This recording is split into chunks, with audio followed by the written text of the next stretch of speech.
Good afternoon, Karen and Paul.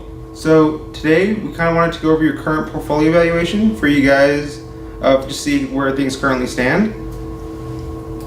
And first we kind of wanted to get into your current investment accounts. So as you can see right here, there is your brokerage account, which currently has $2.4 million. There's a checking account that has $32,000 in it. There's a money market account that has $10,000 in it. And these three accounts right here will both be joint accounts. Well, Karen, you also have an HSA that currently has $2,500 in it. There is currently going to be $1,080 annual additions to this account every single year. However, you guys are not making any annual contributions to this video or to this HSA, and it's all going to be done through your employer. So, Paul, you also have a traditional IRA account worth $175,000. We will be going further into in-depth on your IRA account along with your brokerage accounts in the next slide right here.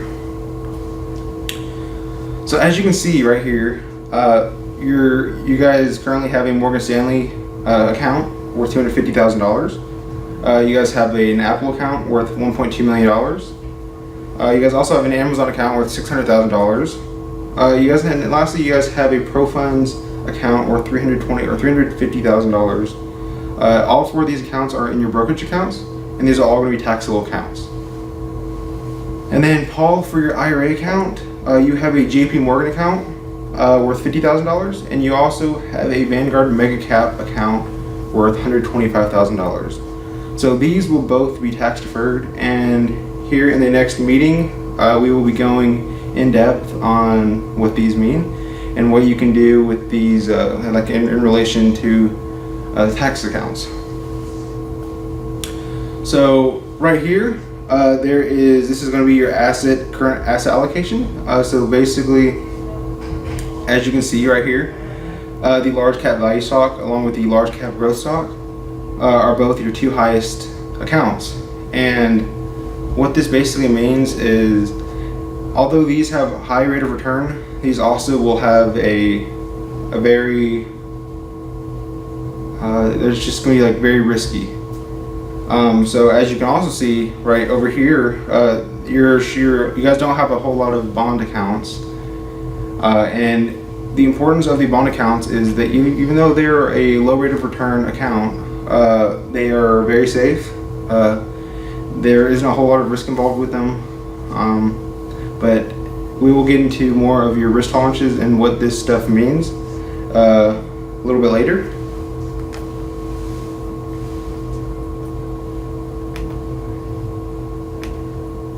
Okay, and right here, after some technical difficulties, we had a current asset allocation. This is a pie chart for your asset allocation. As you can see in the green, this is going to be your large cap growth, I believe, and the blue will be your large cap value, and the red will be your small cap accounts. So these three will roughly take up about 80% of your total portfolio, which is a pretty high amount. And this is just kind of a more in-depth view of the pie chart and some of these graphs that we had talked about. So as you can see right here, your two large accounts will be the large cap growth and large cap value, as we discussed. But the rate of return was about between 7 to 8%, or 6.5 to 8%, which is pretty good. While the bonds, as you can see, are lower at about 3 to 3.5%. But you guys obviously do not have a whole lot of equity in these. So now we're going to get into your risk metrics and what these scores mean. So you guys just took a risk score, and we kind of took these numbers to see where you guys would go. So Karen, you scored a risk score of 40, which is about, so on a scale of 1 to 100, 40 is a little bit below average. It's about average. For this, we're going to say it's average, but it's a slightly below average risk taker. You also said that you don't adapt very well when things go financially wrong.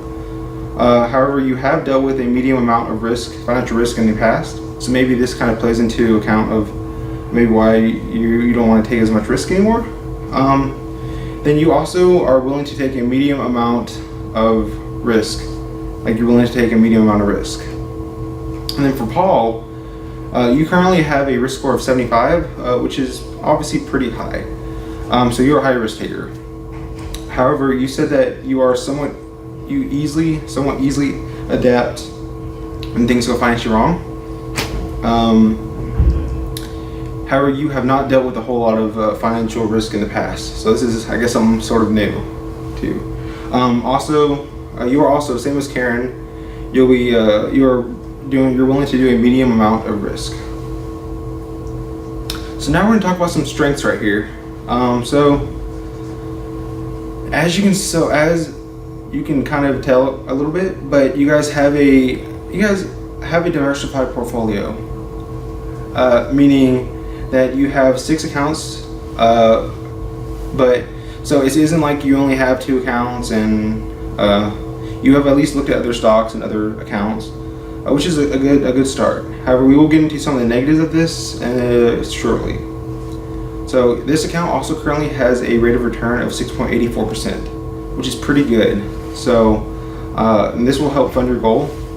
And then lastly, we did like some of the accounts you picked, such as Morgan Stanley, the Pro Funds account, and Vanguard, as we think that fits well with what you guys are doing in regards to your plan. So now some things maybe we can work upon.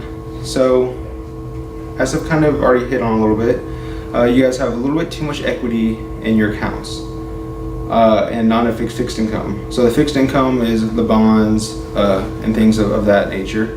You guys are sitting about a 90-10 equity to fixed income ratio, which is pretty high. So in future meetings, we'll be kind of going more on about what you can do to help get this down from 90-10 to maybe a 65-35, 60-40, to kind of keep in line with your risk metrics, because 90-10 is a little bit too high for how you guys tested. Then the last thing we think that can be improved upon is you guys have a lot of stock in Apple and Amazon in particular. So even though these accounts are to the most successful companies in the world, it doesn't always mean it's the best fit for what you guys want to do in regards to risk taking and returns and things of that nature. So once again, we will kind of get into this in more of the future meetings about where we can maybe sell some of these Apple and Amazon stocks, so we can get down to where we want to be.